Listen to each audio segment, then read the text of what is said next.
going on, guys? It's Matt back with another video. Today I'm doing a review of the AstrHori 50mm f2 for Fujifilm X mount. This is actually a lens available in a bunch of different mounts. It's actually a full frame lens, but you can obviously adapt it to smaller image sensors as well. So it's available for Sony E-mount, Fuji, Nikon, Micro Four Thirds, you get it. I'm actually filming the introduction of this video on the lens, stopped down to about f2.8 because it has a little bit of hazing issues wide open. But anyway, let's get onto the build quality and the physical aspects of this lens, and then we'll end it off with the image quality. So now we're onto the physical aspects of the AstrHori 50mm f2. The first weird thing is that it's actually not an f2. As you can see, the aperture goes wider than that. It's actually an f1.7 lens, according to their website. So this is just like a cheap lens cap. They just put their logo on.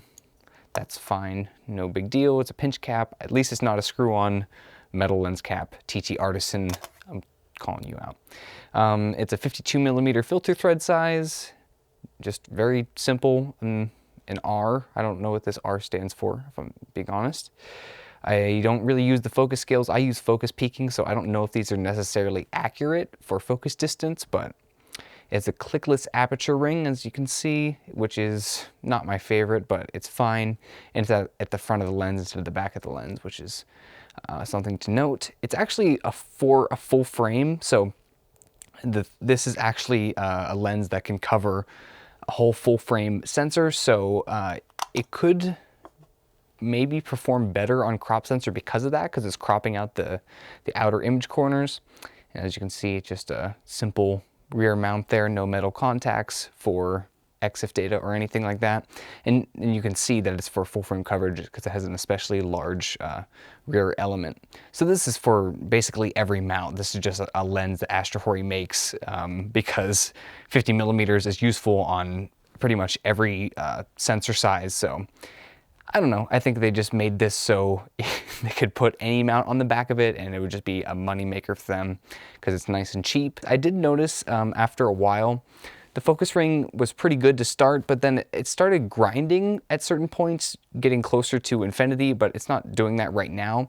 But that's just something to note, that it's randomly been doing that and then not doing that. I do really like this simple focus grip with just the X's instead of the straight lines, because after a full day of shooting with my 18 to 55mm Fujifilm professionally, with just the lines for the grip on the lens, it actually hurts my fingers, but this feels really, really nice. One thing about this lens is that it could use a lens hood, but there is no mount for a lens hood. It flares kind of easily, but I guess you could get on one of those screw-on lens hoods, but they're kind of big and clunky, so that could have been nice to have to include, but it's a really cheap lens, so what do you expect? So let's get on to the image quality, which is of course the most important part of the lens. So this lens is much sharper than I expected, even wide open at f1.7, even though it's marketed as an f2 lens. I thought it was maybe marketed as an f2 lens because it got a lot worse whenever you opened it wider than f2, but I don't think that's the case. I think it's just as good pretty much all the way through the aperture range.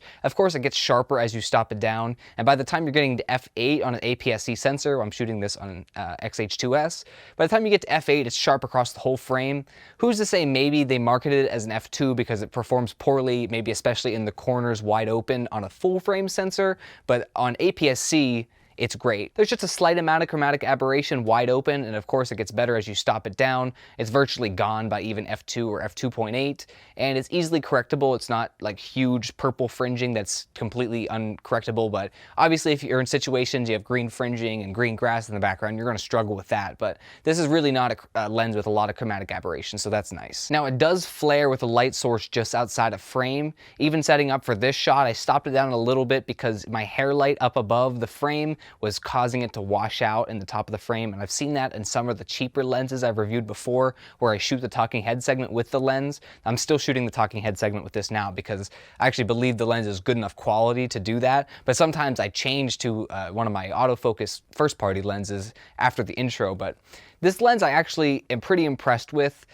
The focus is really nice. I even think it could be used for video because there's really minimal focus breathing, and yeah, it's easy to focus. The one thing is that the focus ring after a while started getting a little sticky towards infinity, so it was like grinding as I got more towards infinity, which obviously I'm not a fan of, but that's kind of what you get. It's like an $80 lens or $70 or something like that. The bokeh is really nice on this lens, as you might be wondering whenever you're getting a fast 50mm lens, but really really, that's all I have to say about this lens. It's an exceptionally good value for the price that they're selling it for, and it's really good. It's really sharp. I think the main drawback is that it does flare kind of easily, and it doesn't have an ability to put a lens hood on it. There's no like lens hood mount built in, so you'd have to get one of those third-party screw-in lens hoods that goes on the end, and they're kind of big and clunky, so I'm not a huge fan of those. I tried that before with like a 23mm f2 Fujifilm, and those big screw-on lens hoods for the end are just, they're not the best. So if you're okay with shielding flares with your hands,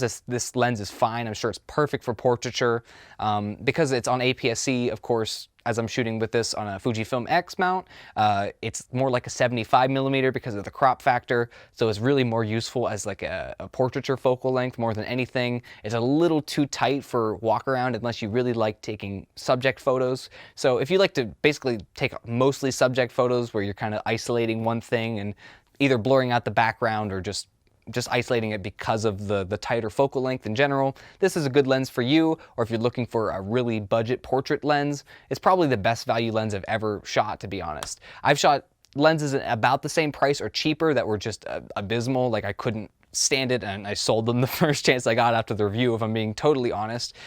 So for a lens in this price point, I've never tested anything better. Not that I'm the end-all be-all for lens reviews, but I do have a bit of experience in doing this, and I gotta say, definitely the best value lens I've ever shot.